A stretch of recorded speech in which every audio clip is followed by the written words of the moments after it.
Hello, hello, hello. A warm welcome from South Africa, and today is my next design team project. Take two of this video because in the previous one my parrot Noombi decided to take part of the video and the background noise was just too much. So I'm doing it over again. This is a double spread interactive layout for all the scrapbookers out there, with the beautiful sound of summer range. So this is the full layout, double page. So I'm going to do each page individually so you can see. So let's take away page 2 first and work on page 1. Shaker box on the front page. And I did something else. I made a double layer of the screen so that I could put a tag in here, put it in and take it out, but without the tag.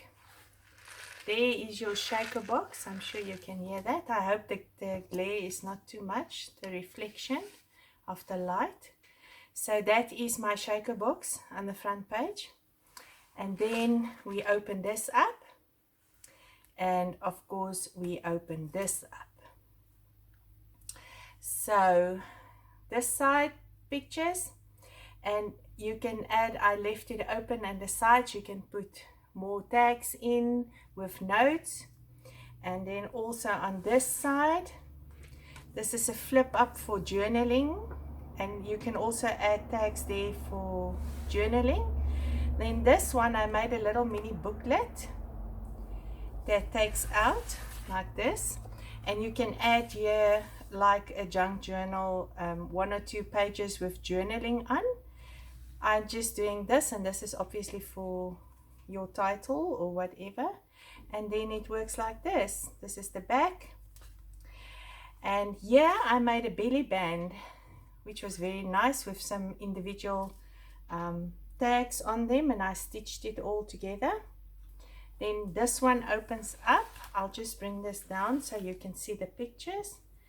And of course I did not put anything here because this paper is just so magnificent. I decided not to put anything here. You are more than welcome to add anything. I just love the look of this page, so I'm leaving it like that. So I'm bringing this back and the booklet, and it closes like this and like that. And that is page 1. Let's do page 2. There's a pocket here with tags, and it opens like this. This side I also left it because it's part of the front page. And this side open. Again, you can put more tags in here underneath the photos with some tabs on for journaling. This one, this I can show you first. I think I will put magnets in here to keep this close. But this again is a belly band. And there's space for journaling there in your picture, and you can put it back. And it's a little booklet with denim. And I've also used the denim here in the title. And then this one opens up. And I'll just pull it down a bit so you can see pictures. Again, you can put notes in there for journaling. Okay, then this one opens up like this. And like that. And again, you can add photos, and this is your background. I've left this open for more inserts if you're interested. So it closes like this, like that, and again like that. So this is your double spread layout. I hope you enjoyed it, and I hope you make this for yourself. Enjoy your day.